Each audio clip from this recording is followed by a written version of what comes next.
आप सभी को सूचित किया जाता है कि यह कहानी काल्पनिक है। कृपया इसे वास्तविकता से न जोड़ें। ये सिर्फ मनोरंजन की दृष्टि से लिखी हुई कहानी है। इस कहानी का मुख्य कारण केवल हमारे चहेते सितारों के प्रति समर्पण को दर्शाना है। कहानी में लिखे गए किसी भी दृश्य को वास्तविकता से जोड़ने का पाप न करें। कहानी का आनंद लें।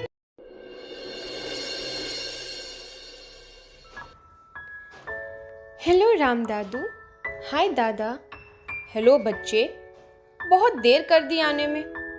मेरा बच्चा, व्हाट अ सरप्राइज। मेरे जिगर का टुकड़ा, तुझे देख के मन में बहुत शांति मिलती है कि कम से कम ये दुनिया से जाने से पहले मैं तुम्हें देख तो पाया, वरना मुझे तो उम्मीद ही नहीं थी कि हम मिल पाएंगे कभी। गणपति बापा ने मिलाया नहीं, रेवती ने मिलाया हमें हमारी बच्ची से। राम दादू, मुझे अब दोनों माँ के बारे में एक बात करनी है।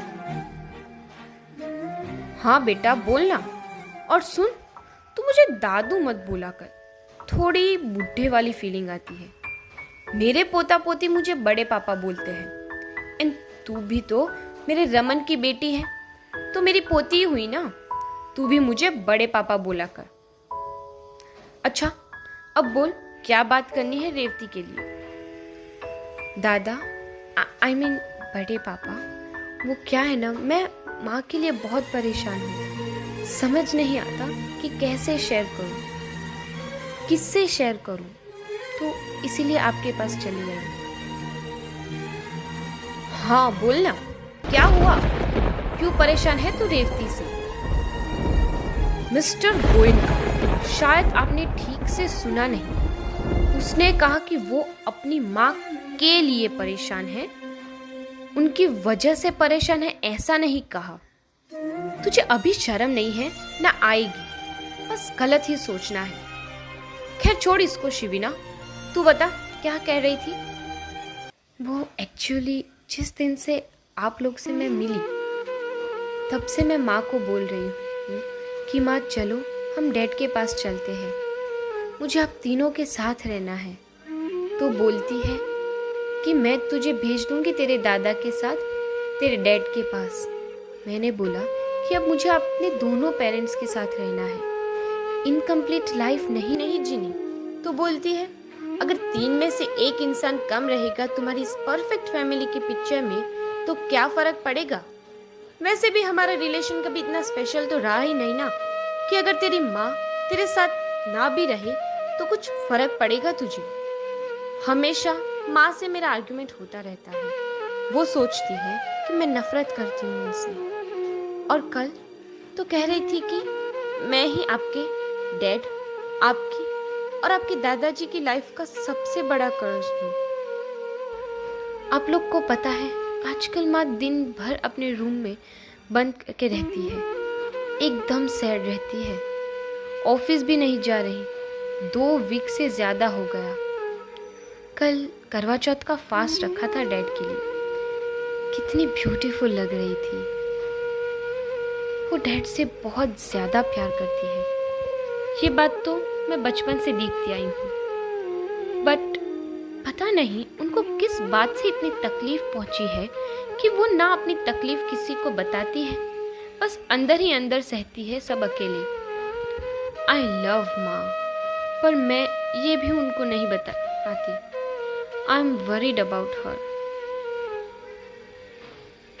क्या रेवती ने करवा चौथ का फास्ट रखा? जी दादा, हर साल रखती है माँ फास्ट। शिविना बच्चे, तुझे मेरे होते हुए चिंता करने की कोई जरूरत नहीं। तू चाहती है ना तेरे माँ बाप दोनों तेरे साथ रहे, तो ऐसा ही होगा। थैंक यू बड़े पापा, मैं मानती हूँ I need my dad, I need his love. But सच तो ये है, सबसे ज्यादा माँ को उनके प्यार की जरूरत है। मुझे बहुत डर लगता है माँ के लिए। अच्छा, अब मैं चलती हूँ।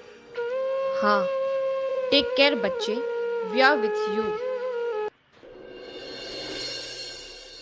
माँ, क्या बात है, आज आप अभी तक घर के कपड़ों में, ऑफिस नहीं जाना? नहीं बेटा, आज तेरे डैडी ऑफिस नहीं जा रहे, तो मैं भी यहाँ उनके पास ही हूँ। He is feeling low from past 1 month. He need a break. क्या हुआ डैडी को? बीपी हाई है, इतना टेंशन लेते हैं पर किसी को कुछ नहीं कहते। वो तो कल जैसे तैसे मैंने मूड ठीक किया उनका। Oh my God, thank you so much माँ, यू आर बेस्ट। आप दो मेरे आइडियल कपल हो। वैसे बेटा, तू अपनी शादी के बारे में सोचना। तेरे डैड का बहुत अरमान है तुझे दूल्हा बनते देखने का। माँ, क्या करूं, मुझे आज तक ऐसी कोई लड़की पसंद ही नहीं आई जो मेरे डैड की चॉइस को टक्कर दे सके, जिसको मैं आप लोग के सामने ला के मिलवा सकूं कि देखो कि डॉटर इन लॉ है ये। वेल माँ, अब मैं ऑफिस के लिए निकलता हूँ। You please take care of daddy. Bye, love you.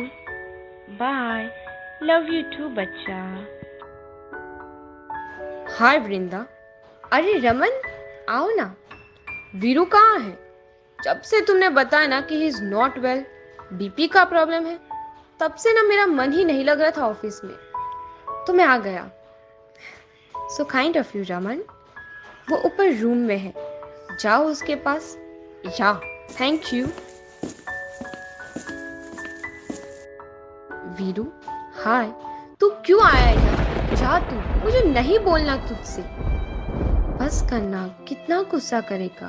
Please, I am sorry. I don't want your sorry. कल तूने मेरा बहुत दिल दुखाया, मुझे बोलना ही नहीं है तुझसे अब। यार मत करना ऐसा। एक तो मैं रेवती के बिना कैसे जी रहा हूँ मैं ही जानता हूँ, ऊपर से डैड का ये अनएक्सपेक्टेड बिहेवियर। एंड अगर अब तू भी नाराज हो जाएगा तो मेरे जीने की वजह ही खत्म हो जाएगी।